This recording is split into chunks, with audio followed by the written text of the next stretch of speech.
AITA for calling an ambulance, which got my coworker fired. For starters, I, 27F, work in sales. If you've ever been in this field, you know it's not just about selling. It's about winning. Everything is a competition. Who can close the biggest deal? Who can meet their quota the fastest? Who gets the best clients? There's a lot of pressure, especially for someone like me who's relatively young in a company full of seasoned veterans. Most of my coworkers are in their 40s and 50s, and I'm one of the few younger people in the department. I've been here for a few years, and while I like my job, it's definitely a high-stress environment where every mistake feels magnified. So, this past weekend, the company hosted a mandatory team training event at a hotel. The whole thing was corporate to the core, PowerPoint presentations, buzzwords like synergy and value add, and long discussions about how to crush the next quarter's goals. It was exhausting, but the company footed the bill for the hotel and meals, so I figured I'd suck it up and get through it. After the day sessions wrapped up, a few coworkers and I decided to grab dinner at a restaurant nearby. It wasn't a wild night or anything, just a group of us trying to unwind after sitting in conference rooms all day. We carpooled to the restaurant, and when we arrived, we saw Deborah, 50s, already at the bar. Now, a little backstory on Deborah. She's been with the company for over 20 years and is good at what she does. Like scary good. She's one of those people who can sell ice to an Eskimo, as the saying goes. She's also fiercely competitive. Deborah isn't unkind, but she's definitely intimidating, especially to someone like me who's still trying to prove herself. When we saw her at the bar, she was already a few drinks in. We invited her to join us at the table, but she waved us off, saying she was fine where she was. Okay, fair enough.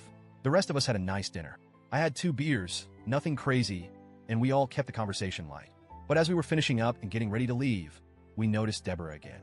She'd clearly had a lot more to drink. She was stumbling as she walked and slurring her words. Honestly, it was uncomfortable to watch. A couple of people in our group exchanged awkward glances, but no one said anything.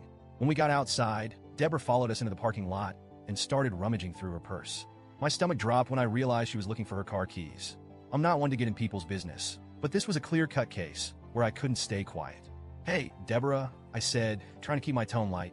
Why don't I drive you back to the hotel? It's really not safe for you to drive right now. She looked at me for a second, and I could tell she was annoyed. But after a moment, she handed me her keys and said, fine, whatever. I thought the situation was under control, but as she walked around to the passenger side of the car, things took a turn. She tripped over absolutely nothing, just her own feet, and fell straight back onto the pavement. The sound of her head hitting the ground was sickening. It was like someone dropped a watermelon. I rushed over to her, and my heart sank. She was unconscious, and there was blood pooling around the back of her head. I froze for a moment, but then instinct kicked in, and I grabbed my phone to call 911. This is where things got messy. One of my coworkers, Matt, 30s, came up to me and said, "Don't call an ambulance. We'll just take her back to the hotel and put her in bed. She'll sleep it off." I couldn't believe what I was hearing. "Matt," I said, "she hit her head. She's bleeding. What if she cracked her skull? What if she has a concussion?" He rolled his eyes and said, "You're overreacting. She just needs to sleep it off." I was floored. I couldn't believe he was willing to gamble with someone's life like that just to avoid a little inconvenience. I turned to the rest of the group and said, "Does anyone here really think it's a good idea to just leave her like this?" A couple of the older employees backed me up, saying it was better to be safe than sorry. So I went ahead and called 911. The paramedics arrived quickly and took Deborah to the hospital. I rode with her because I didn't want her to be alone, and honestly, I was terrified she wouldn't wake up. The whole ride there, I kept thinking, what if she dies? What if I'm too late? Thankfully, she survived. She had a mild skull fracture and a concussion, and the doctor said it was a good thing she came in when she did. They said if she'd been left alone, things could have been much worse. The next day, I checked in on her at the hospital. She was awake, but groggy. She thanked me for calling the ambulance, but I could tell she was embarrassed. I tried to reassure her, saying, it's better to be safe than sorry. But here's where everything went downhill. Word got back to our managers about what happened. Deborah was technically at a work event when she got that drunk, and apparently, that's a major violation of company policy. They fired her on the spot. No warnings, no second chances, just gone. Now, the office is completely divided. The older employees are saying I did the right thing and that Deborah's firing was her own fault. They've told me, if you hadn't called, she could have died. You saved her life. But the younger employees? They're furious with me.